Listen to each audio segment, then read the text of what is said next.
Olá, meu nome é Ceci Matos.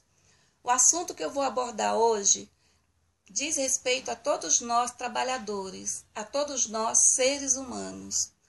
Porém, com ênfase nos formando da Universidade do Palestrante em São Paulo, do amor e competência no trabalho. Eu tenho uma fórmula. Tenho uma fórmula para amar e ser competente no trabalho. E o meu objetivo, claro, é passar para vocês. Mas antes vou falar de uma grande profissional que trabalhou por 30 anos na mesma profissão e que amou tanto o seu trabalho, fez tudo com tanta competência que conquistou a admiração e a confiança dos seus patrões, a ponto de ser promovida a encarregada dos demais colegas. E com isso, conquistou também a inveja e a maldade de alguns dos seus colegas.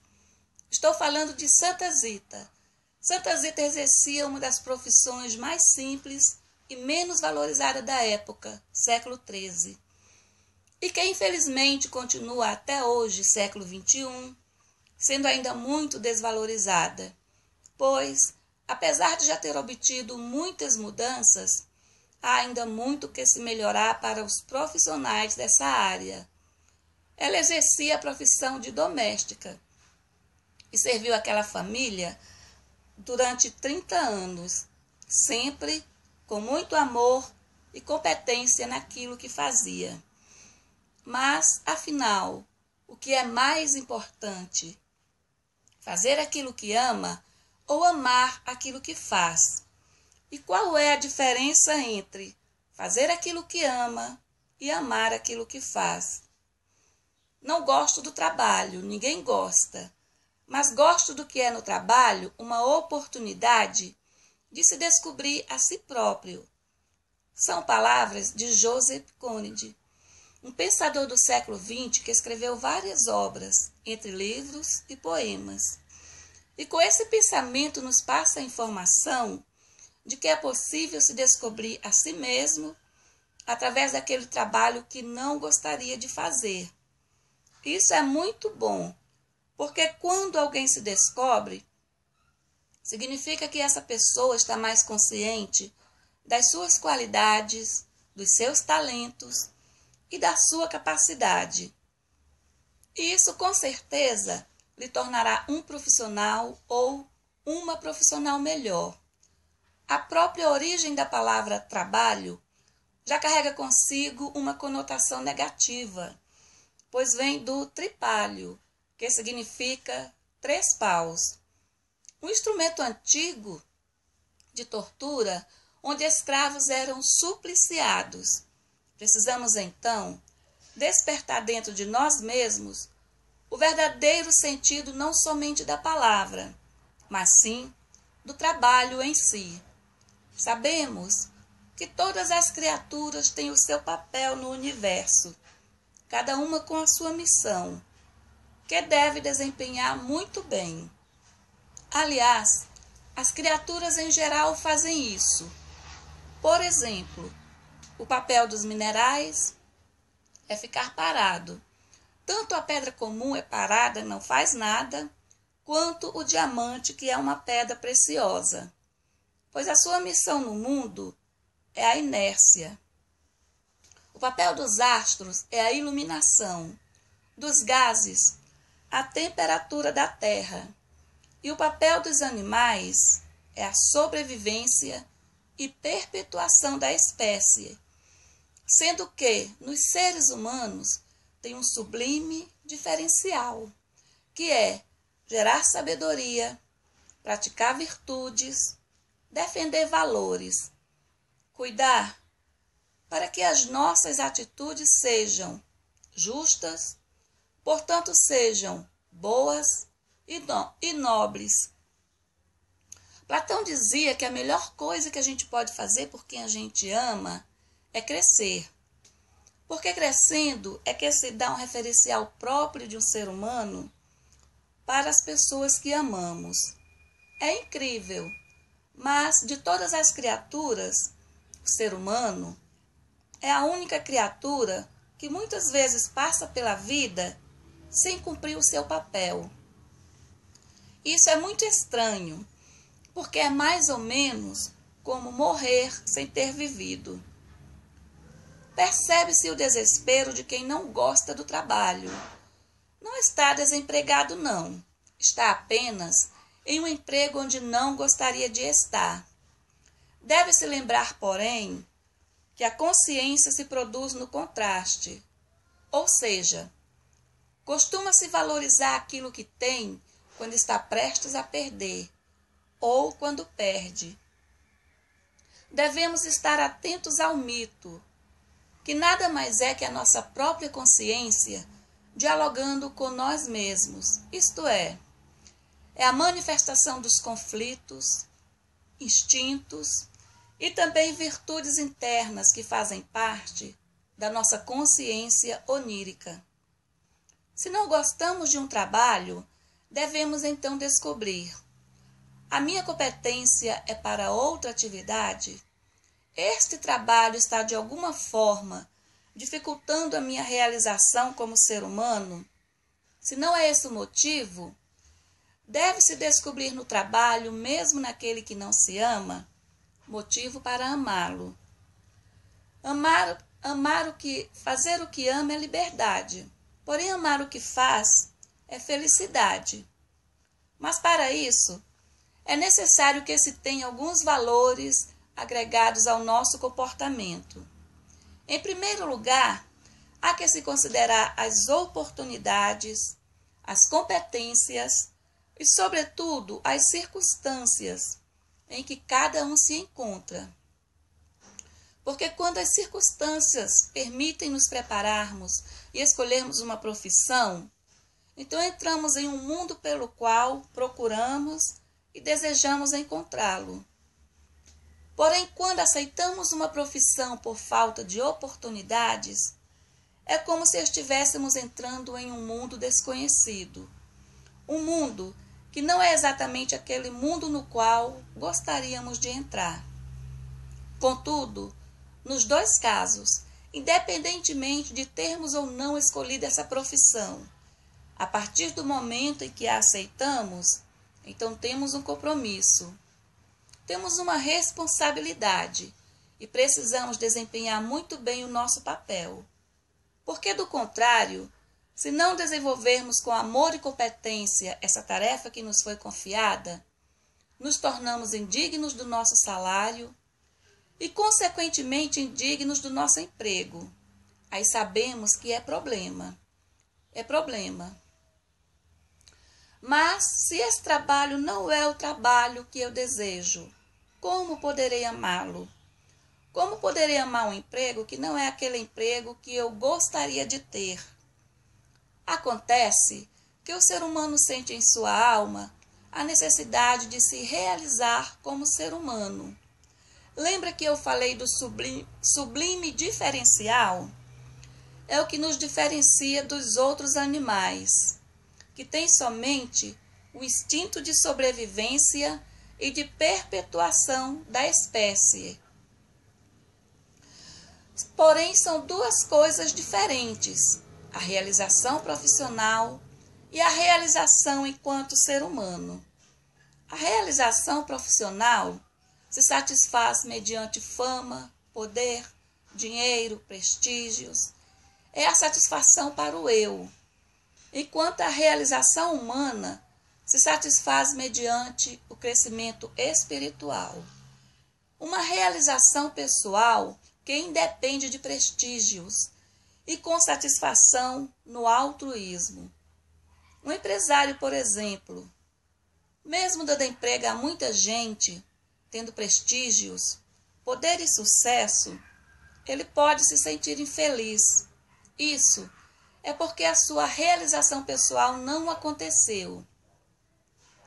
E se for alguém sem nobreza de alma, pode, quanto mais rico, mais sonegar impostos, poluir o meio ambiente com suas empresas e não fazer nada em prol do desenvolvimento dos seus funcionários. O mesmo acontece com um professor de sucesso, que domina bem sua matéria, dá bem sua aula, é bem reconhecido, Porém, é só isso. Nada de querer se envolver ou ajudar os seus alunos em outras questões que não digam respeito à sua matéria. E assim, em qualquer profissão. Portanto, é indispensável para cada ser humano descobrir qual é a sua missão. Missão é aquela tarefa que ninguém pode cumprir por você. Santa Zita descobriu que a sua missão era matar a fome e o frio dos pobres com o que sobrava da mesa e do guarda-roupa dos seus patrões. Porque a missão é de verdade aquela tarefa que ninguém pode cumprir por você. É aquele trabalho que você tem que fazer para dar o seu recado ao mundo. E pode ser desde a produção de uma obra, uma mudança de comportamento, um trabalho social, combater um defeito ou um vício, a realização de um projeto, enfim. Descubra qual é a sua missão, sem esquecer-se de que a missão está sempre ligada ao altruísmo e nunca ao egoísmo. E é bem nesse momento, quando entramos em conflito, é quando devemos tomar uma atitude que é uma das atitudes mais importantes na vida de um ser humano, que é a atitude de saber amar o que tem. Na verdade, é mais que uma atitude, é uma virtude. E amar o que tem significa saber agradecer pelo que tem. Há casos em que o profissional joga tudo para o alto e procura outra atividade. Se não é possível o desenvolvimento, não tem como permanecer com um trabalho o qual eu não vou desenvolver com amor e competência. Nesse caso, uma boa reflexão vai ajudar muito. Ver que é hora então de tomar uma decisão. O que é mais fácil? O que é melhor para mim nessa hora? Me esforçar o máximo? Abraçar meu trabalho e tentar ser um bom profissional? Ou partir para outra? Nesse caso, então, há que se pesar muito bem todas as consequências.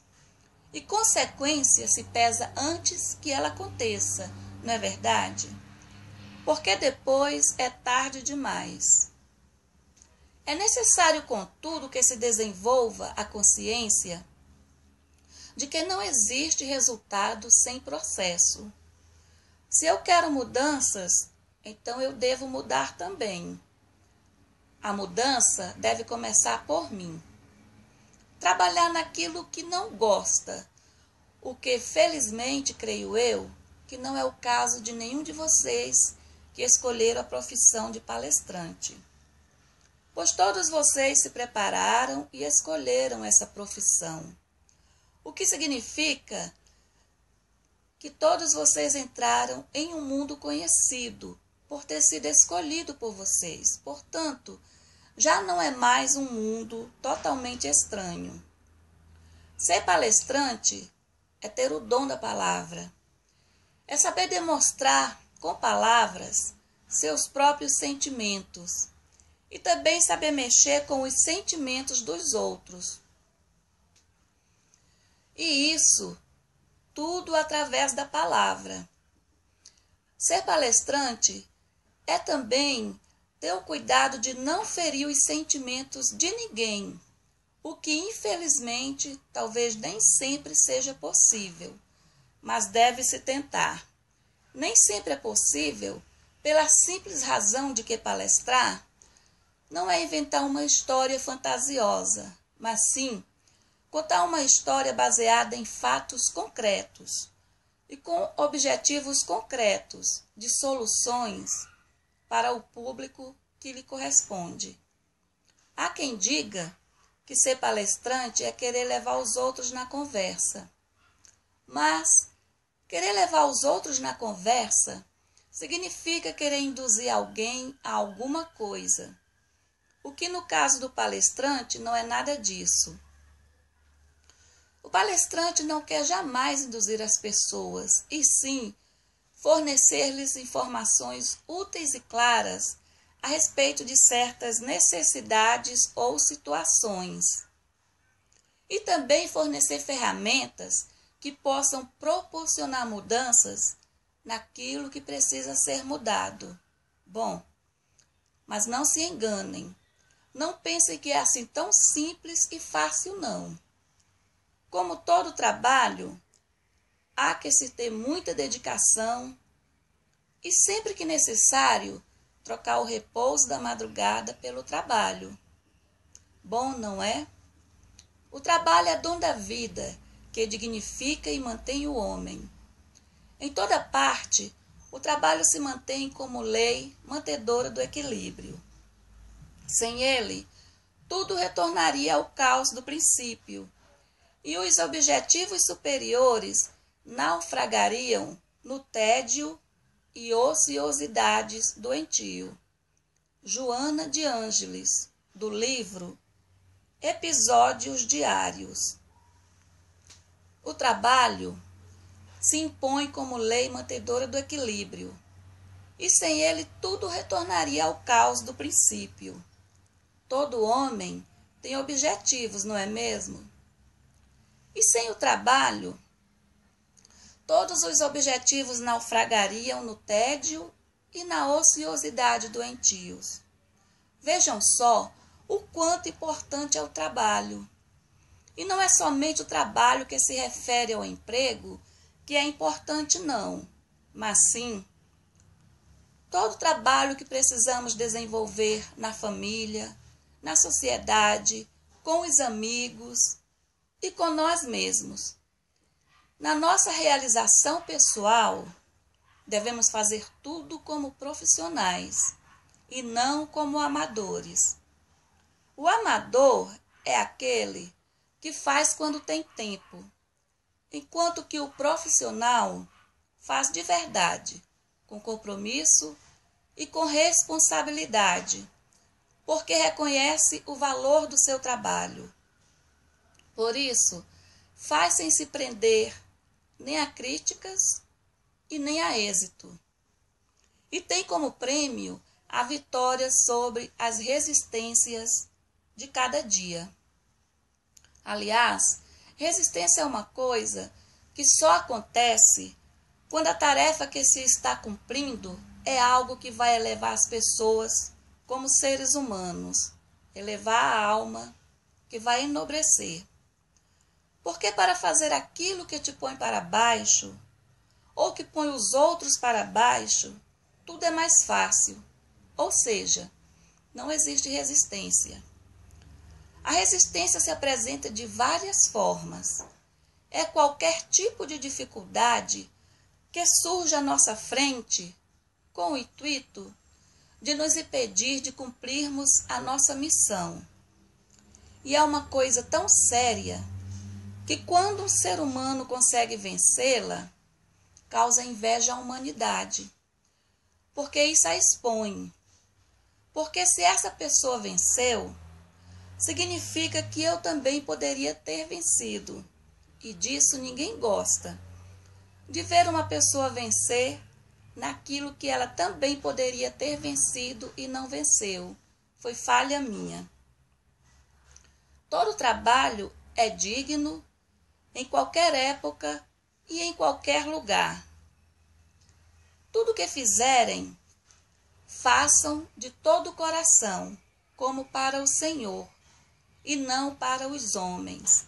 Colossenses, capítulo 3, versículo 23. A Sagrada Escritura nos orienta de que forma podemos amenizar a fadiga do trabalho que não amamos. Sim, porque daquele que amamos é bem mais fácil de lidarmos com ele. Devemos fazer tudo como para o Senhor e não para os homens. Filosoficamente falando, quer dizer trabalhar pelo dever, sem esperar frutos, porém, se eles vierem, oferecê-los ao sagrado. Do século XIII com Santa Zita Doméstica ao século XXI com Niemeyer Arquiteto, temos então dois exemplos extremos de ótimos profissionais, em profissões bastante diferentes, em circunstâncias bastante diferentes e também em séculos bastante diferentes. Certamente que há milhares de outros exemplos de competência e amor ao trabalho em cada século e que se poderia ilustrar aqui. Contudo, nesses dois casos, pode-se representar todos e destacar o profissionalismo, o amor e competência naquilo que faz. E é exatamente isso que faz a diferença quando se exerce uma profissão. O trabalho dignifica o homem. Essa frase muito conhecida e repetida por muitos está também no pensamento de Max Weber. No livro A Ética Protestante e o Espírito do Capitalismo, traz consigo uma grande verdade, pois trabalhar permite ao ser humano mostrar suas habilidades, sua capacidade e sua competência, sendo por isso também um tipo de identificação, uma vez que aquilo que você faz é também aquilo que você é. O homem muitas vezes é mais conhecido pela sua profissão do que pelo seu próprio nome. Quem não conhece, por exemplo, o Chico Pedreiro, a Joana Costureira, ou mesmo, quem sabe, o Dr. Paulo, e por aí vai. A verdade é que é muito comum pessoas serem conhecidas pela sua profissão. O ser humano sente a necessidade de crescer em todos os ângulos de sua vida, mas principalmente sobre 3 aspectos: espiritual, humano e profissional. O crescimento espiritual, há poucos anos, na Espanha, em um desses lugares desertos, onde arqueólogos gostam de escavar, encontraram uma concentração de pedras e de restos mortais de uma civilização muito antiga, pré-histórica. Estudando aquilo, os cientistas descobriram que a forma como aquelas pedras estavam arrumadas era de um altar. E chegaram à seguinte conclusão: o homem não é um homo sapiens, mas sim um homo religiosus. Porque aquele altar rústico e antigo demonstrou que o ser humano, por mais rústico e mais antigo que seja, já procurava contato com o ser superior.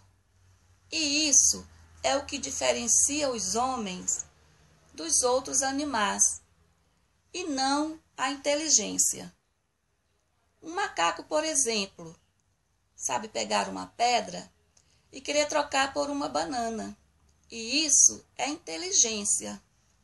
Porém, ele jamais vai pegar pedras, construir um altar e procurar contato com o divino, e nem procurar agregar valores à sua vida e nem ao seu comportamento. Crescer como ser humano, se realizar, vencer as resistências, fazer aquilo a que veio. E no campo profissional, dê o seu máximo, sem se deixar abalar nem pelos elogios e nem pelas críticas. E também já dizia Aristóteles: o prazer no trabalho aperfeiçoa a obra. É verdade, quando se ama se capricha mais. Trabalho sobre 3 aspectos. Trabalho no campo material. Dignifica-se o homem no cumprimento dos seus deveres para consigo mesmo, para com a família que Deus lhe confiou, para com a sociedade de que participa. Trabalho no campo espiritual.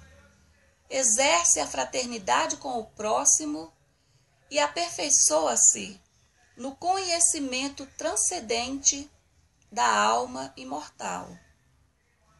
Trabalho no campo moral. Lutará simultaneamente por adquirir qualidades elevadas, ou, se for o caso, por substituir aquelas com que já se sinta recompensado. De Peralva Martins.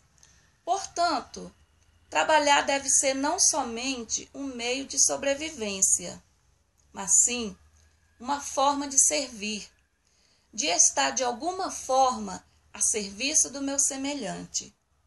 Mas para que isso aconteça, deve-se levar em conta a importância do meu trabalho. Aquilo em que exatamente o meu trabalho é útil para os outros, e não somente o meu salário ou o reconhecimento pelo que eu faço. E isso independentemente de ser ou não o trabalho que eu escolhi. Afinal, que dignidade pode haver em um trabalho que é feito somente pelo salário? E que importância pode haver em um trabalho onde o único beneficiado sou eu mesmo? Olhando por esse ângulo, é que podemos perceber a importância do trabalho. O seu verdadeiro valor não consiste na sua qualidade de status, de intelecto ou de nível social. Não é nada disso. Mas consiste sim na forma como ele é desenvolvido, ou na forma como ele chega ao seu público-alvo. Porque é isso que todo trabalho digno tem, um público-alvo e uma forma de servi-lo. E é isso que dignifica o homem, sobretudo, quando esse trabalho é feito com amor e competência. Hoje fui reconhecido pelo meu trabalho, não importa. Cumpri o meu dever e repousarei dignamente. Deve-se fazer aquilo que necessita que seja feito, mesmo que seja uma tarefa que parece um tanto desagradável. E não somente aquilo que nos agrada, porque isso é efeito de sabedoria, é fazer com raciocínio. Do contrário, fazer apenas o que gosta é força do instinto, é irracional. Ter domínio e conhecimento sobre o nosso trabalho é muito importante. Porém, mais importante é o que fazemos com esse conhecimento, a forma como o aplicamos e onde o aplicamos. Não desperdiçarmos esse conhecimento de forma egoísta e nem com indiferença, mas de forma justa. E é claro que quando se faz uso da sabedoria, quando se reconhece o valor do nosso trabalho, então executamos esse trabalho com muito mais gosto. Se torna muito mais agradável de o praticarmos. O ser humano é o ser mais perfeito e valioso que há na face da terra, por ser ele a imagem e semelhança do seu próprio Criador. Está lá na Sagrada Escritura, Gênesis, capítulo 1, versículo 24. Mas para quem não crê nas Escrituras, basta comparar o homem com as demais criaturas e também com as próprias leis humanas. Vai logo perceber que o homem, ou seja, o ser humano, é prioridade.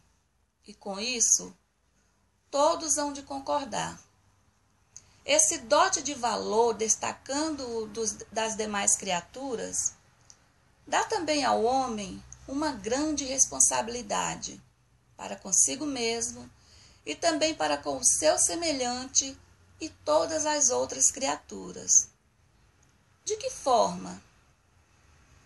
De que forma o meu trabalho pode servir ao cosmos, e não somente a mim e ao outro ser humano? Está no ciclo da vida. Tudo que eu faço emite para o universo.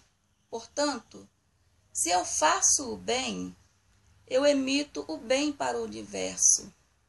Logo, se eu faço o mal, eu emito o mal para o universo.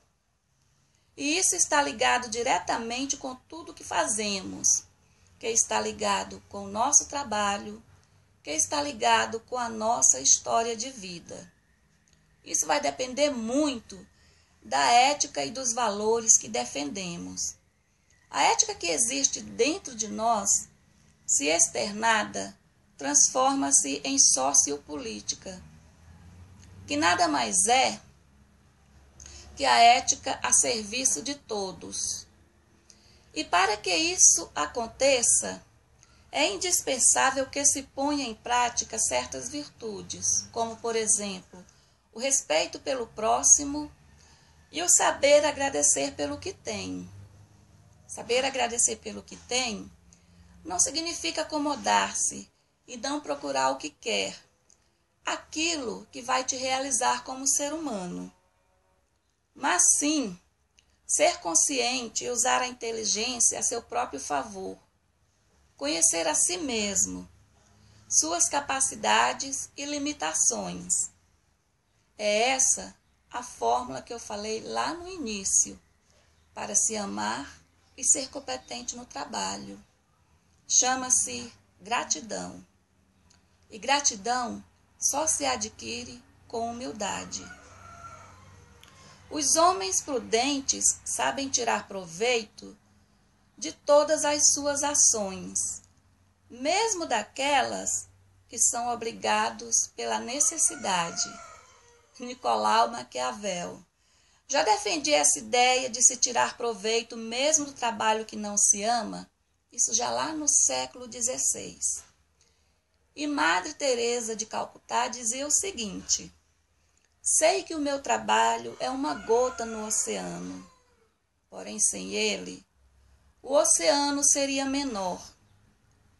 É verdade, o oceano com todo o seu volume e com toda a sua potência não é o mesmo se apenas uma gota for retirada dele. Assim é o nosso trabalho. Às vezes pode parecer tão pequeno, mas sem ele é uma tarefa, é uma energia, é uma produção a menos com a qual o mundo não vai poder contar. Mesmo porque toda a história da humanidade sempre foi construída com o trabalho. E isso sabemos que é bem verdade. A história do mundo já começou exatamente com o poder do trabalho. Deus criou tudo em 6 dias e no 7º descansou de suas obras.